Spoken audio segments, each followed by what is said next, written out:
So imagine you are in a high-stress meeting when your company going through change. Everyone is so stressed. You feel it in the air. It's incredible. But you are a female leader. What's going on in your brain at this moment? It's actually lighting up like a Christmas tree. But what part of your brain actually so active and why? So here's your brain at this situation, at this high-stress meeting. Let's take a look. First of all, prefrontal cortex is our decision-making part.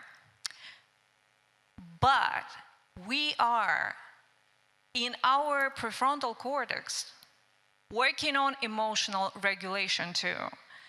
Then our amygdala, it's like emotional center.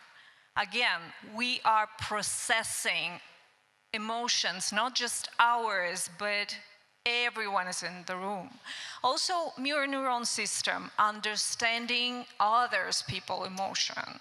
So again, we're reading the room. And insula, empathy and emotional awareness. So women in high-stress situations, not just jumping into everything. They are reading the room. So we're going to talk about this. How exactly neuroscience explains our leadership superpower? Because this actually is superpower. What exactly I mean? So there was a there was a lot of different research on women leadership and how we're different from men and why diverse teams are better and so on. So let's talk exact science. First of all, women have thicker prefrontal cortex. What does it mean? It's better in emotional control. Then we have limbic system that are actually more active than men. Why it's important? Because emotional intelligence, you probably already know that we are better at this. So why it's important? Because in high stress situations, when you are a leader and you know how to read emotions, you help your team, you help your company to feel better, to work together, to understand each other. This is how great leadership works, basically. But let's dive into science a bit more. So, the great thing about women's brain is our stress response. We are actually differently responding stress situations. I'm not talking about life or death situations. I'm talking about, again, these crazy meetings. So men are normally react as a fight or flight. So something going on, I'm gonna fight it or I'm gonna run from it, like a saber-toothed tiger. But women, actually, our stress response are tend and befriend. What does it mean? We want people to understand each other. We want people to get together and figure things out. Especially in this crazy stressful situation when everything is changes. And now actually everything is changes every day, every hour. So our stress response are all about oxytocin. It's a bonding hormone. The same is when you have kids and they are fighting. What do? You're trying to make them work together, play together, whatever. The same is in leadership, basically. You want your teams to work together. You want to figure out how to implement this change in your company, for example, right? It's actually the same. Our brain works like that, and this is our superpower.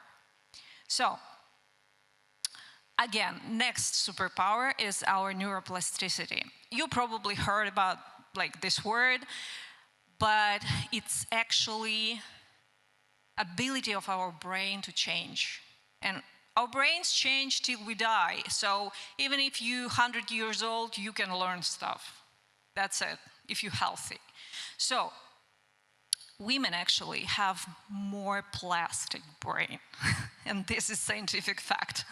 So what does it mean? Again, we learn better. We are more agile. We better at change. And this is what any company needs because, again, competitors, markets, and so on, AI, everything changes every day. So we can help our organizations by using our superpower, like better plasticity. So, and that's how we try under pressure. So this is scientific fact again. I'm all about scientific facts. So there was a big research, 55,000 people, professionals, from 90 countries within 5 years, I would say. This is the fact from this research. It's not about equality or other politics or something. It's about money too. Like, who doesn't want that? What company doesn't want that? It's because our brains' response are different. Simple as that. Like, and now let's talk about how to figure out how to move on. So first of all, you can download this free guide from me. And first is train for EQ. I work with women leaders, and in many cases, we try to lead like a man. And that's a problem because we are different. So we need to train ourselves, our teams, and men about EQ. Why this is good for your company, for your profits, and for sustainability of your profits. Why that's important. Then flexibility. Again, scientific fact. Women thrive in leadership when companies are offering flexibility. This is fact from this big study. If your company doesn't offer flexibility, don't wait that women will be thriving there. They're gonna go to the company which are offering flexibility. And women thrive in collaborative environments, and so do teams, right? So if you want your company, your organization to thrive in the future, in these crazy changing situations, especially in tech, it's like always changing, buying someone, selling someone. So you need to teach people how to collaborate and how to create this collaborative environment. And neuroplasticity is your superpower. You need to jump into this, learn things. You're learning better than men. That's fact. So use it as your competitive edge, and you're gonna be unstoppable female leaders. Thank you.